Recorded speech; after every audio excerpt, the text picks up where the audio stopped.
So we're going to meet our panelists for this session. They can start turning their cameras on. We've got Sarah Harkness.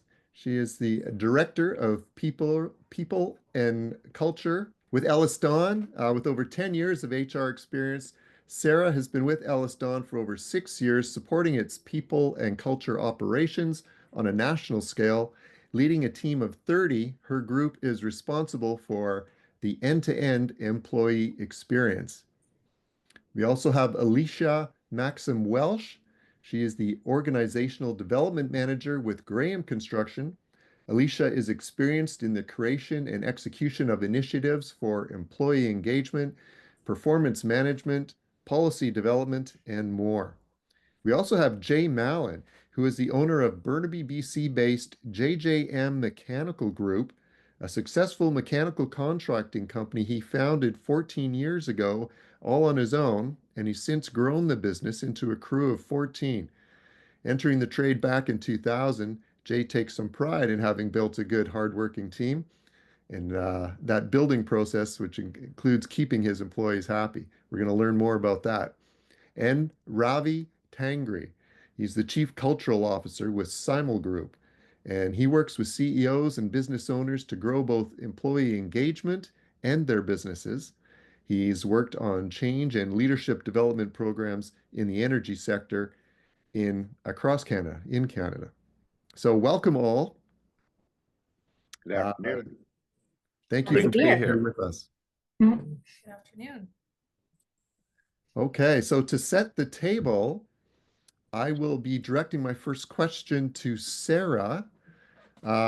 In today's earlier session, we did address attracting the new generation of workers to construction and skilled trades with an emphasis on new generation. We hear that younger workers today prioritize workplaces with flexibility, work-life balance, positive workplace culture. That's something that was spoken about in the previous session. So I just want to know, Sarah, does this ring true in your experience? And if so, how does your organization address these factors? So I absolutely think that that's true for young people, but I think it's true for everyone. Certainly in the wake of the COVID-19 pandemic, we saw a lot of people reprioritizing and looking for a greater level of flexibility and work-life balance as they navigated so much uncertainty. And of course, many people were forced to be working from home. And so because of that reprioritization, I think a lot of folks are realizing kind of what's important to them and what can my employer offer me besides a paycheck. And it just simply isn't about a salary anymore. People are looking for more. They want to see what their employer can offer them that supports the things that they're interested in outside of their work. So in terms of EllisDon, our culture is very special and we really stay true to our values, one of them being trust and freedom. So a great deal of flexibility was already built into our culture. But because of the industry that we're in, of course, we can't build buildings from home. Many people are on the site and they were on the site all through the pandemic as well. They weren't offered that same level of flexibility as other industries were. So that being said, I think that how we are able to offer a greater level of balance and more flexibility for our folks is really giving people an environment where they feel psychologically safe so that they can take the time that they need when they need it. I think work-life balance is a very hard balance to strike. I believe work-life sway is probably a more accurate term to reflect where most of us are at, where some days it really swings quite far into family and personal life, and then other days it swings towards work. But just really giving folks the opportunity to be humans, to show up as they are, and if they require support or they require a greater deal of flexibility so they can deal with something outside of work, that they're being made to feel safe that they can allow that they can do that. And EllisDon is an employee-owned business, so everyone here is really invested in the overall success of our company, as well as our objectives and our client relationships. And so we realize that when our people are happy, you know, they're invested in their work, and so providing them with what they need in regards to work-life balance, you know, flexibility, is really what's going to keep our employees engaged and happy, and ultimately providing the best work and service to our clients. So those are some of the things that we take into account. And then additionally, I think, you know, a modern benefit plan that, you know, meets the needs of, you know, the modern family, the modern employee is also something really critical to be enticing to young people. Extended health and dental is not enough. We need mental health support. We need support for people creating families, and families look differently now than they did a few years ago. So we want to make sure that we're capturing all kinds of folks and making sure that what we have to offer them is enticing. Okay. Well, both EllisDon and Graham Construction are very large employee-owned companies. Alicia, I'm hoping you can share a little bit of your experience when it comes to retention initiatives, again, aimed at younger workers or really all employees, like Sarah was suggesting. Yeah, definitely. Thanks, Doug. I do have to say, Sarah, I love that work-life sway that you mentioned. Like, what a great way to think about the balance and the ebbs and flows for employees. So I might be stealing that from you. I love that. So yeah, I mean, retaining and growing talent from within is obviously really important to us. So it's not just about retention, but really about growing people to fill roles. You know, we're focused on making sure people are developing. And, you know, Sarah also touched on company core values, and our core values at Graham of commitment, integrity, and reliability are really, really important to us. And we want to build the talent that, you know, understands how to live those values every day. So, you know, we know that when we invest in that internal talent, we're building a workforce that truly understands our business. You know, they support our strategy and they're living our culture every day. And obviously, ultimately, you know, making sure that we're taking care of our clients and you know, building really an engaged workforce too. Something that's also important to us at Graham is really preserving institutional knowledge, you know, making sure we've got the right people in the right roles and really ready to lead us into the future. It's fun for us because it's actually our 100th anniversary coming up next year. And we're really thinking about, you know, how do we build for the next 100 years? And that's really about being focused on our people. So to answer your question more specifically, though, you know, for younger workers, we've launched 2 key programs that are, you know, really making an impact. So the first is our graduate program, which is a really in-depth, you know, 2-year journey designed to help new grads explore their career path at Graham. What I love about that program is that it's really about keeping that first day energy alive, giving them broad exposure to Graham and really the industry overall. And second, we support them with formal learning, mentorship, so they really feel supported and not just thrown into the deep end. And then third, really, you know, we want them to visualize a long-term career path with us, you know, what's possible, where they might want to go, and really how we can help get them there. You know, with that program, we can build both technical and leadership skills and have our, you know, people rotate through different areas of the business, attend networking and industry events, connect with leaders. You know, I think all of that builds some real excitement, some connection, and some momentum. I mean, we've had grads from engineering, HSEQ, finance, corporate services. So it's also building a network of people who are going to be those future leaders. You know, they're going to know each other and they're really going to kind of build that connection as well.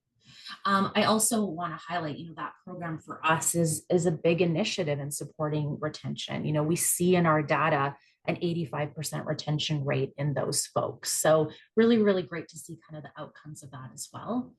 I do want to touch on too that, you know, we're really focused on, you know, attracting talent, right? And making sure that, you know, students and people in university have opportunities in internship program and really, you know, get them exposed to different types of construction. So our campus program, you know, we want to connect with them. It's where it all begins. We want to give, you know, people who are in university that opportunity to get well-rounded experience and really see again what that future of Graham could look at. So really kind of getting them in from the ground, building them up, making sure that we have sort of the right environment to really, build that connection for our teams, provide that support of, the day-to-day, but also helping them to understand what their future looks like here at our company. So, yeah. Okay. Yeah, companies with growth paths. Now, Jay, you've got a team of 14. I mean, very focused on a trade and the mechanical side of the skilled trades. Yeah, We've heard from a absolutely. couple of these large firms. But what you've Yeah. experienced when it comes to building a workplace culture and working with the younger generation, Yeah, how's that I, been? I would I would say a lot of that rings true with us too, with the mentorship, personal development, and communication with the younger force. Pairing people up in the organization with more experienced workers makes them really kind of get out of their shell. That helps them develop personally and kind of promotes company culture with what we're looking for here.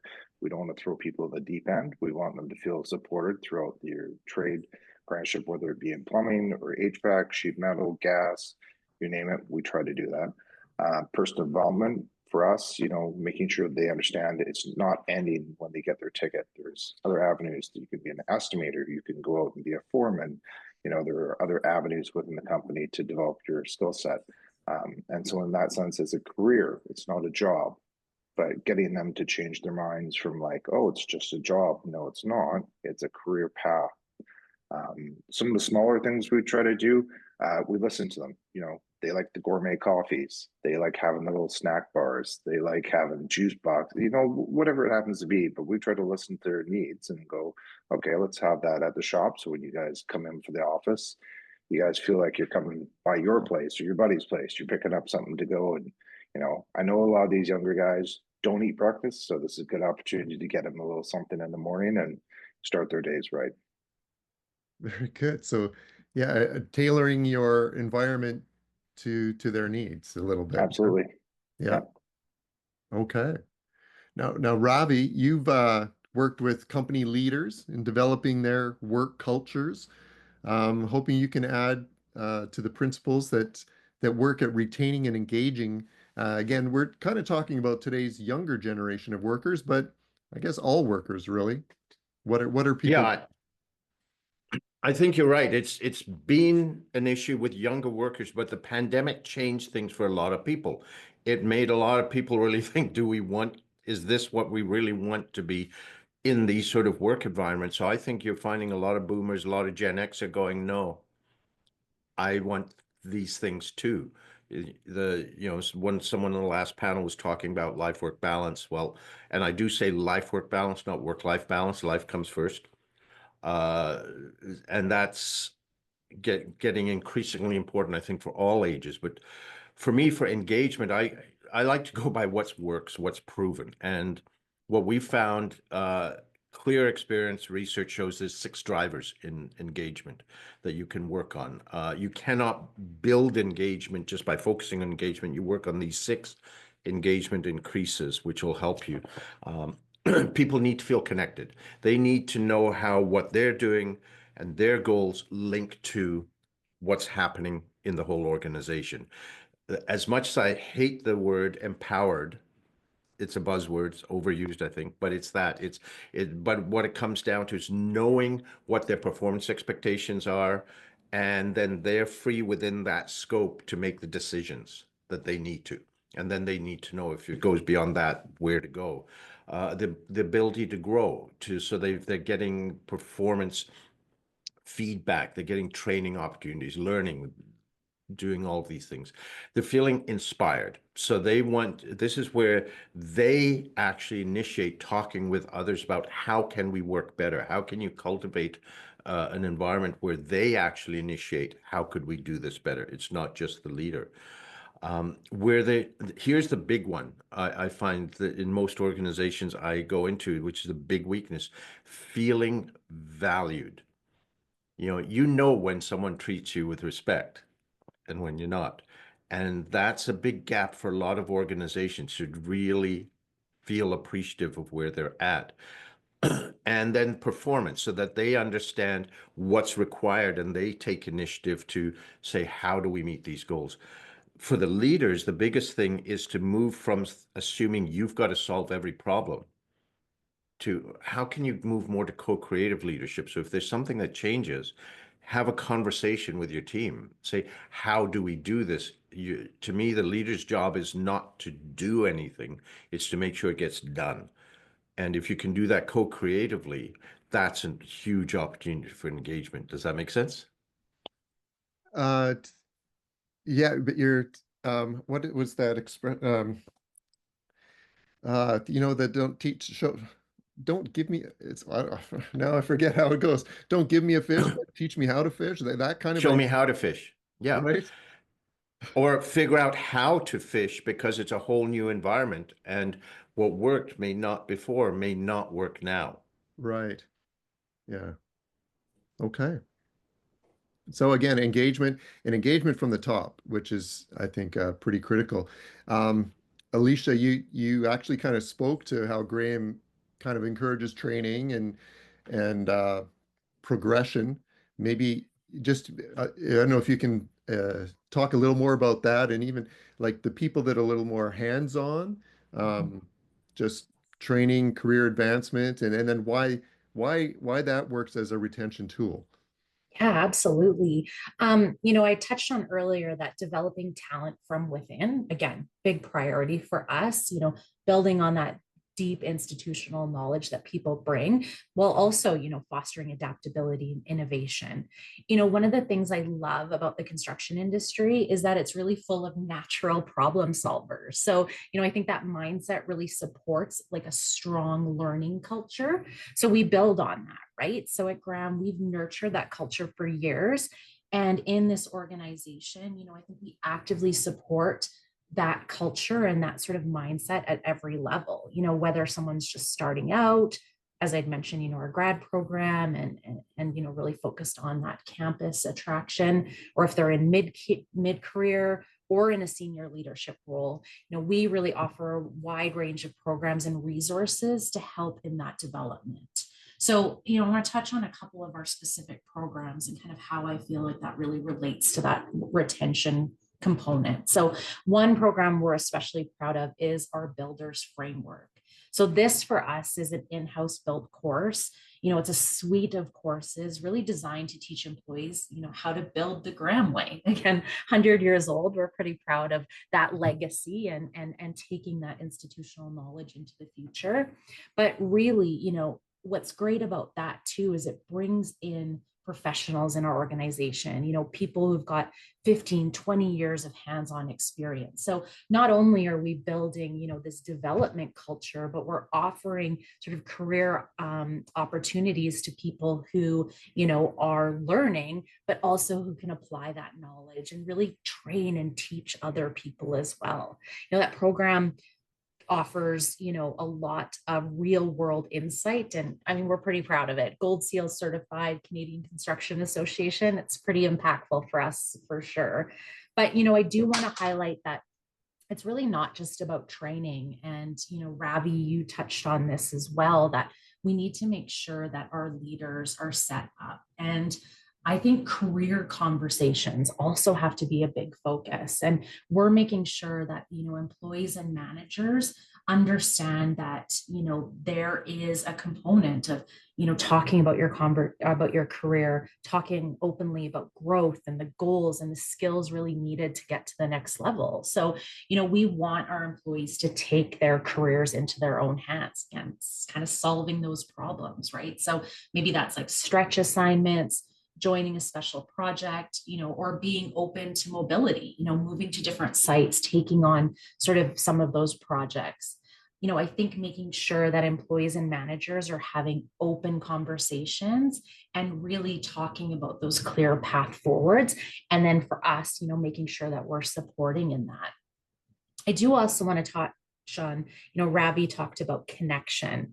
And what's exciting too is we have, a good mentorship program. And what I love about the mentorship program too is that no, it's like our builders framework. It's bringing people in at various points of their career. So you get impactful for the mentors because, it's really reinvigorating them, it sharpens their leadership skills, reminds them about what they love, what to do. And, it's nice to be able to stand up and kind of share your knowledge. And then for our mentees, they're getting that exposure. They're having those conversations and building those relationships. And really so much of this is about connection and communicating and understanding where you're at and where you want to go and what steps and who's going to help you in the organization to get there. So I do also have to plug our learning and development team too. They are a really strong team of advisors and training specialists, and they work really closely with the business,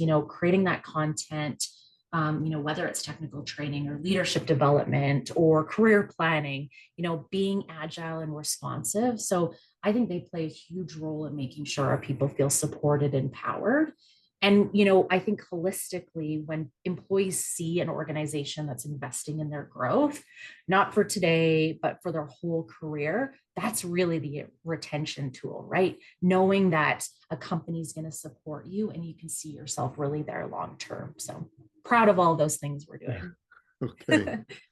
Yeah, well, again, so we're talking about the company, kind of the company culture and all of that fits into, I mean, it's kind of the umbrella, I think, that covers everything.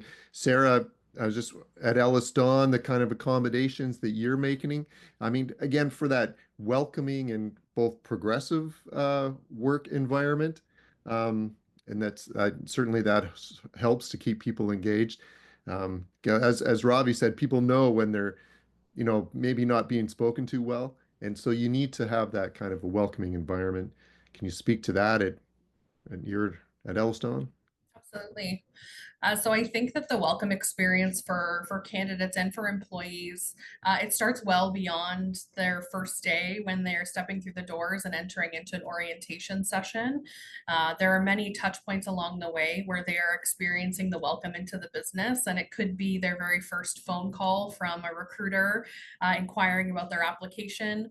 It could be just them simply reading a job posting that they've come across, or it could be how they're interacting with your company on social media and how they're envisioning themselves and where there could be a place for them at that company. So in terms of the overall welcome experience, we try to foster the feelings of belonging for people all along the way. So whether that's accommodation through the interview and recruitment process, or ensuring that folks have the information that they need as they're about to enter the business well before their first day, we want to make sure people feel set up for success and know that we are as invested in their success in entering the business as they are. So by creating an environment where it's, psychologically safe for them, our CEO very proudly asks a couple of questions on the first day, but one of the things that he tells everyone is there's no such thing as a stupid question. So creating that environment of support right from the outset, letting people know that they're surrounded by subject matter experts in this very large business that are all out to help them and make sure that they have the things that they need to do their best work. And we try to make sure that that is very clearly stated all the way through their welcome experience, and that welcome experience goes well beyond the first day, well beyond the first week. We have resources in place that support employees all the way to the 2-year mark of their employee experience with EllisDon. So it includes job roadmaps, different kinds of training that they get sprinkled throughout their first 2 years, as well as different kinds of employee engagement initiatives that occur to make sure that their onboarding is fulsome and that it's not that they go in on day one and they get their laptop and their PPE and they're headed out to site and wish you the best, that they really have touch points for support all along the way and really get to know the business so deeply that should they, have a complex problem or need support in a particular area, that they know who to go to, and that those resources are made available to them, right from the start. So I think it's important that onboarding and the welcome experience is a fulsome one. It's an ongoing process that goes beyond kind of the first day, the first week, and that ultimately it creates an environment where people feel psychologically safe and really fosters their ability to belong. And so things like DEI initiatives and making sure people understand that beyond being a big constructor, we're also wanting to be the most, diverse and inclusive constructor. And how do we foster that kind of culture within our business, and who are the individuals that they can reach out to get involved in some of these employee-led groups that focus on the LGBTQ plus community, or we have an employee-led group that's just Aboriginal and Indigenous individuals who are collecting and getting together and sharing their culture with one another. There's a number of these groups that exist within the business, and I think sharing those things right from the outset kind of shows people where they fit within the organization outside of the technical skills that they bring that would have shown up on their resume. Yeah, okay, that's great. Yeah, very good. Yeah, Ravi, we do have companies of all sizes joining us here today, including construction companies and some trades, sub-trades. And some of these are smaller firms, maybe challenged with finding time to, send their employees for training, or, and they have fear of they train them, and then some of their best employees may get poached away from them. So this idea of retention is really critical for some of these companies. And just wondering what message you would have on how to improve employee satisfaction, that again, that personal growth, retention. What can people do?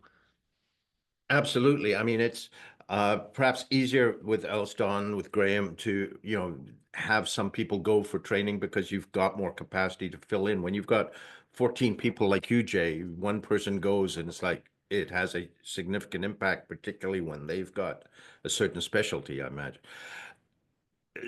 So the first part of that question, I think, is how do you justify it? And I think the thing is, people are looking at the time that they are away right now and what can we do? But what's the cost of not doing that? So take a look back just over the last year. Take, about half an hour, go look over the last projects. You don't have to be exact, but to some extent concretize the cost of when you have not had the right skill sets. What did that lead to? What cost? What did that lead to? Start to concretize how much it cost you in other delays, in other dollar figures.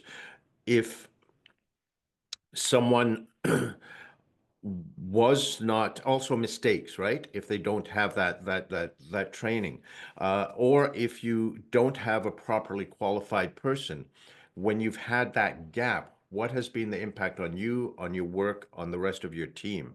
If you're a small business owner, a lot of it winds up coming back on your shoulders.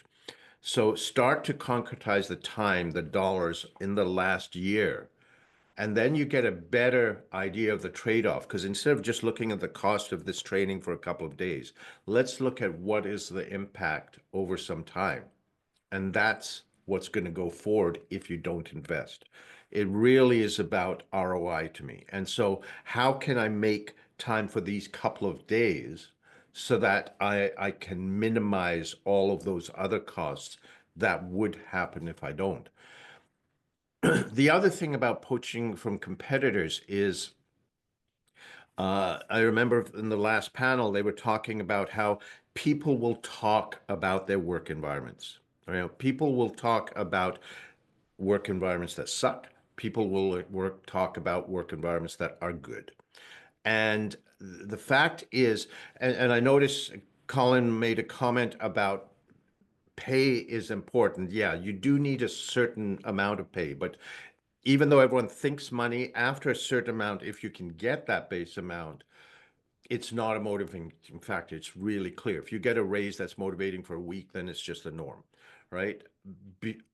Beyond that, people want these other things to be respected, to have opportunity to grow, to have opportunity to develop. And so if you can provide that, I've seen so many cases where people will turn down more money for an organization that does not do these things, to stay with one that does. There's a different trade-off here, and there's a different value that people are looking at once you get to a certain level. And the only other thing I'd say is to look at other opportunities. Yeah, there are formal training programs, but what could there be done in mentoring processes? What could there be done in terms of helping each other or collectively figuring out how to go. And some of this maybe I'm incredibly biased towards what I call co-creative leadership, going back to your team and saying, okay, here are the challenges, here are the constraints we've got. How do we make the time to allow for this? So it's not always on your shoulders. Let your team come up with the solution. They feel they own it more, and they will be much more committed, which again, this ramps up what they are looking for in this. Yeah. Yeah. Jay, I'm going to go throw right over to you and see what you have found works to continually improve your team and keep them engaged and, just competing in the market that you're in. Yeah, certainly. We look at it as being an investment into the people we hire. So we'd rather train people that don't know enough in the industry or know very little, but have the right attitude, because we often find they're going to make a better fit. Young people included in there who have no interest in trade or little, information about the trade. Those are kind of the best because you can kind of mold those people into what you want in your organization. Going back to mentorship, working with an older, person in the organization certainly helps them see what they get to do, opens up their eyes. How do we keep on doing that? Training, pay, going back to what Ravi's comment about training and pay. You got to pay people properly. You got to pay enough that they're going to stay. It is a high cost of living, but that's price of doing business. The other part is you have to pay for the training. You have to invest in that. If you don't invest in training, you're going to send people out there that are unqualified to do the work that you're looking to do, or make a mistake and hurt themselves, or your reputation in the industry. What we try to do, we try to teach them to be critical thinkers. We try to make them problem solvers, while working with their mentor or the older tradesperson. They get the benefit of having somebody there as a resource to talk back and get some idea bouncing going. What are we looking at? How do we get through this? Those sort of things. Open communication with our office. Hey, I'm stuck. What can we do? Those sort of things are really important to people to feel like they can reach out in our organization. I know, because we're on the phone all the time with our techs sometimes. We need this. We need a rating plate. We need to find, XYZ, whatever happens to be. And that's really how you're going to get people to grow within the organization. Training, that could be anything from BCIT project management plans, where we support guys to go to school. We pay for them to go to school. Obviously, after a certain amount of tenure, you have to pass your probation. Other things that we do in-house, we pay for in-house training by Interplay, iConnect, where we have working demonstrations for the guys to work on so they're not under pressure. As we all know, we send them out in the field, we expect them to perform, but we also give them opportunity to learn in a non-pressure environment.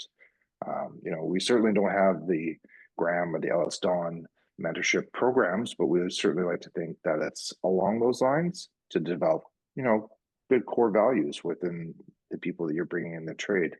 But yeah,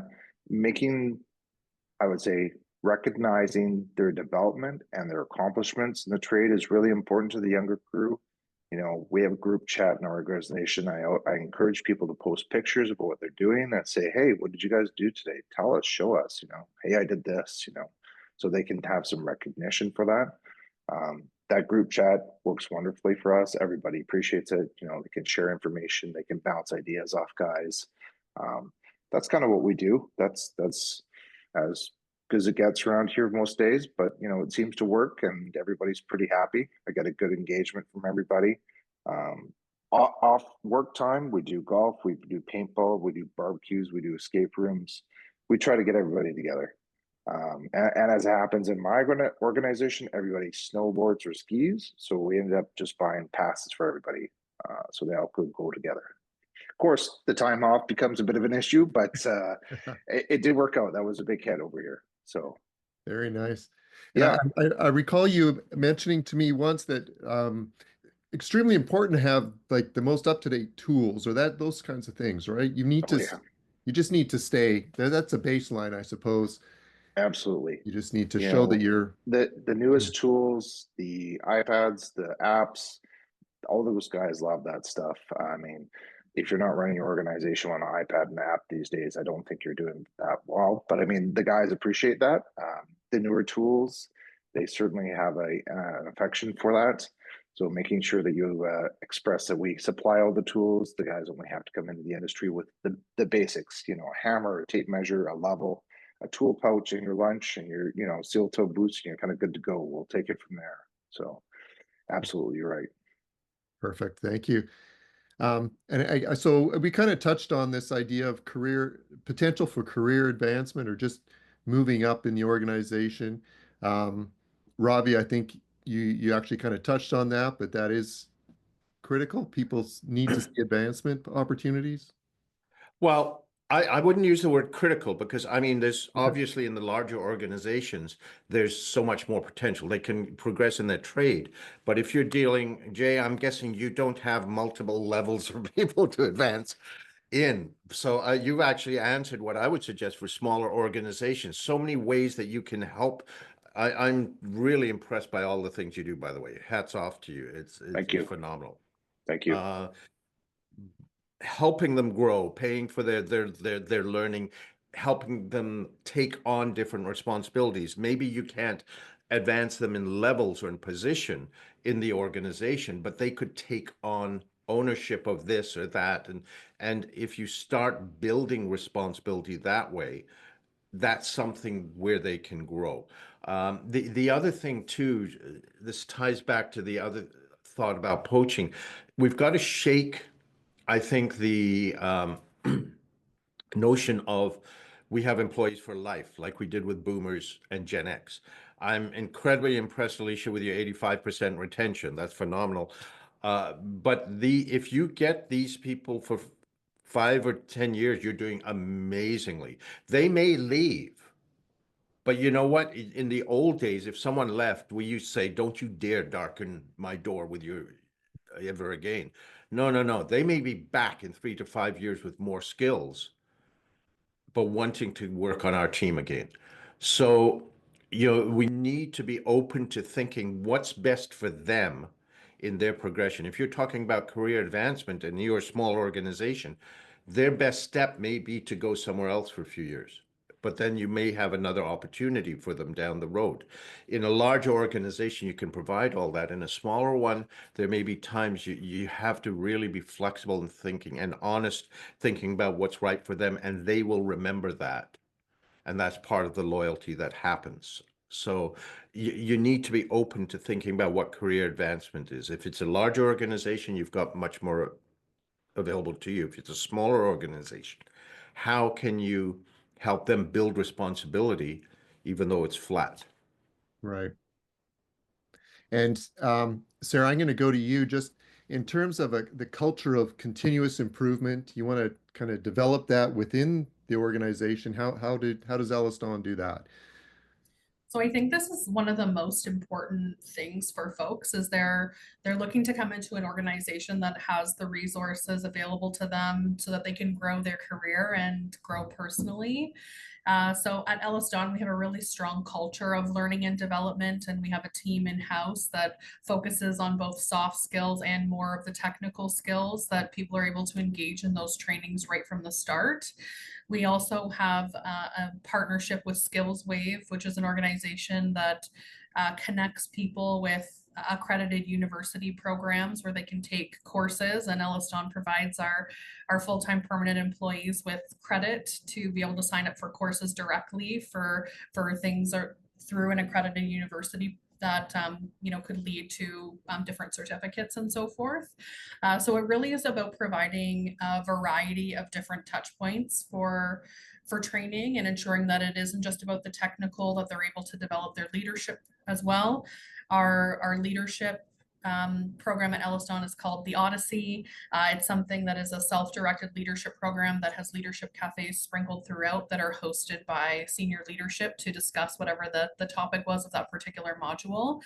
And people are able to engage with that as they go through their journey at EllisDon. They can take it again as they develop in their career. Perhaps they were promoted into a leadership position for the first time and they have a new lens on what that could bring for them. So it's about having different things available to folks.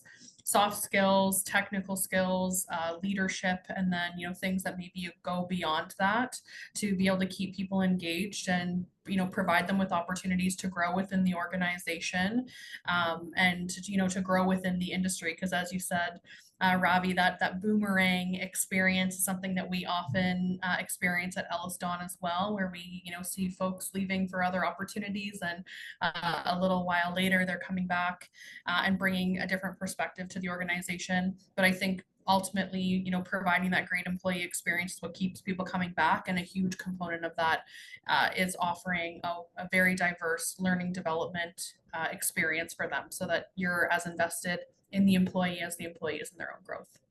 Yeah. Very good. Alicia, we're getting close to our time. We're at 2:40. I'm going to steal 2 more minutes though, and let you just address, because I think this is important. It's the idea of training the trainers, or, the people that are put in management positions. Are they taught how to, deal again with the new generation, or just, how to be a good mentor or teacher? Yeah, definitely. Thanks. I mean, I think all the panelists have really touched on this today, that it's really about the employee, right? And creating the culture where people and employees feel valued, challenged, and that ultimately you're supporting the career that they want. It's really interesting. The other day, I was actually having a conversation with one of our ops managers, and they were talking about a critical component to a leader's role is creating the environment. So creating the environment where people can grow and develop and excel in their career.